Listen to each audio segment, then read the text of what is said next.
Welcome to Chess with Link. Today we're looking at 4 games where a kingside attack proved crucial to victory. We're going to begin right here, where Black, played by Shankland, makes what seems like a reasonable move. The queen steps from d6 to c5, preventing any more trading in the center, and maybe even threatening just a little bit. But this is the move that proves Shankland's undoing. Have you found what white is going to do to gain tempo here? To pick up a little bit of momentum? It's a sacrifice. White is going to take that bishop and send the bishop all the way up to h7. Losing it, of course. Now, this might not look like the end, but it is, or it's the beginning of the end. Do you see the combination of pieces that are going to work together now, with the king exposed? It's going to begin with white's queen. The queen goes to h5, checking the king. Now, I mentioned that black moving queen to c5 was the beginning of their undoing. With our queen potentially threatening our opponent's queen with an immediate threat up to a rook if that d5 pawn moves. Well, black goes ahead and saves their king, of course. But what is Kamsky to do now? Playing as white. What's the benefit of having the d5 pawn pinned? Well, if we've got the queen over there on h5, a5, h5, a4, h4, common places for a queen to be parked, but it's about a combination now. It's about 2 pieces working together. Who would that queen like to work with now? If you said the knight, you're going in the right direction. Because with the knight able to go to d2, because the d5 pawn capturing it would result in black losing definitely a queen and possibly a rook as well. I doubt we'd see such a brash sacrifice at this level, but it's possible. At that point, the queen has to save herself, leaving the knight free to come up here to g5, threatening checkmate. Meaning black has to save their king. And this simple attack, a bishop sacrificed, a queen pinning a pawn so a knight can step in and join the fight, this is the undoing. As over the next several turns, that queen and knight work together to absolutely dismantle the h8 corner of the board. And while there are a few moments of distraction, we reach checkmate. Well, never. It's a resignation at this point. Turn 31. It's worth reviewing the whole game. And if you are familiar with the Greek gift technique, or want to look it up, it has some eerie connections to this particular battle. This game between Nigel Short and Jan Timman is legendary. Mostly because of how it ends, but we're not quite there yet. We're going to leave that beautiful legendary ending for another time. Right now, how should we begin the attack? We've got a lot of potential to start breaking into that king's castle. We've got a rook that could take f7. We've got 2 rooks that could threaten the queen. We've got a bishop that could capture on g7. We've got a queen that could go to a bunch of potentially lethal, but also several potentially terrible spots. Which one do we move first?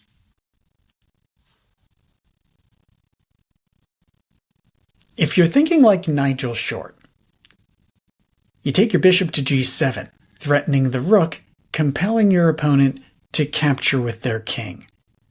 From here,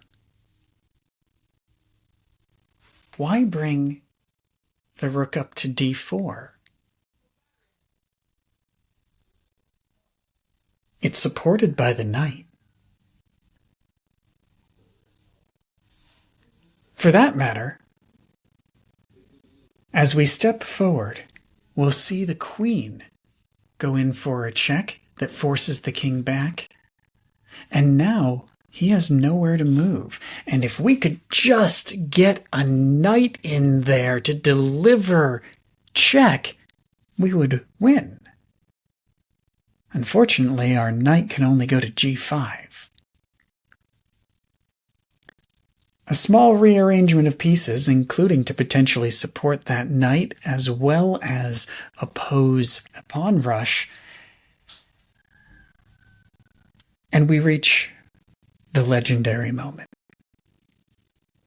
I'm not going to tell you the last piece that white moves in this game, but I will tell you that Jan Timman resigned 4 turns from now. And white, played by Nigel Short, only moves 1 piece for the rest of the game.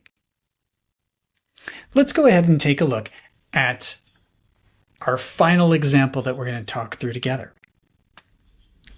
Here we have a beautifully scary situation. With a queen on g2, menacing our rook on h1, what are we to do?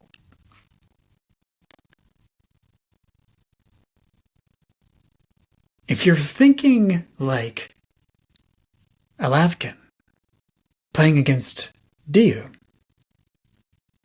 you're thinking about winning. Not about being afraid of that queen, but about commencing your kingside attack that is going to then pull that queen away in order to delay your opponent's defeat. Do you see how we can compel a move from our opponent by attacking kingside instead of directly responding to that queen threat? Well, if we're going to convince him not to take our rook, it's got to be a powerful threat, right? Turns out that we've been thinking about knights a lot and how they mix with a bishop or a queen very well. So if we begin with a knight move, say knight to e7, getting a fork on the bishop and the king will of course move. We're not going to take that bishop though. We've got the king on the run. What are we going to do to convince our opponent that they absolutely must not take our rook? We've got to threaten even more destruction. How about we bring our queen out to h5? Now, we're not going to instantly checkmate our opponent. There's no protection on g7 or on h7 yet.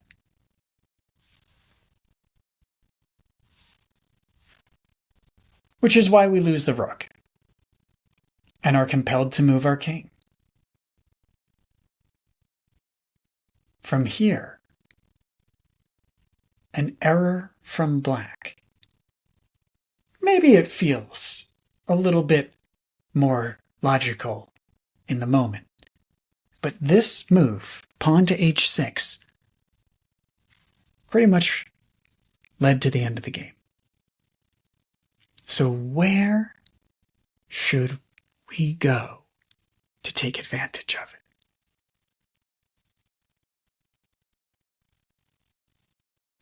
Remember, our queen is working with our knights. And so knight to g6, putting the king in check, once again is not checkmate, because he can run away to h7. But that gives us an excuse to capture the rook. And then from there, even as we lose a piece, we're able to continue capturing. And even as our opponent tries to reinforce the king, it's going to fall apart. We're going to bring in our bishop, and now we have a bishop, a queen, and a knight all working together. I'll leave it to you to find the checkmate here. In here, Réti plays Breyer. And once again, a kingside attack is going to prove crucial. We don't have any knights this time, though. So after knights being so important in the last few games, now you're down to bishops, rooks, and a queen. Oh no. I'm sure you can still find it. So study the board. Remember, we started with a bishop sacrifice, and we have frequently put a queen in the h-file. And while we don't have knights for support, we do have 2 rooks and a bishop. Figure out your order of operations. Try and attract your opponent onto weak squares. And see if you can find a way to devastate your opponent's army. We're only halfway through this game, but most of the game from this point forward consists of white winning. Have a wonderful week, folks. I look forward to seeing your comments either about where these games go or alternative paths that could have been taken down below in the comments. Have a wonderful week.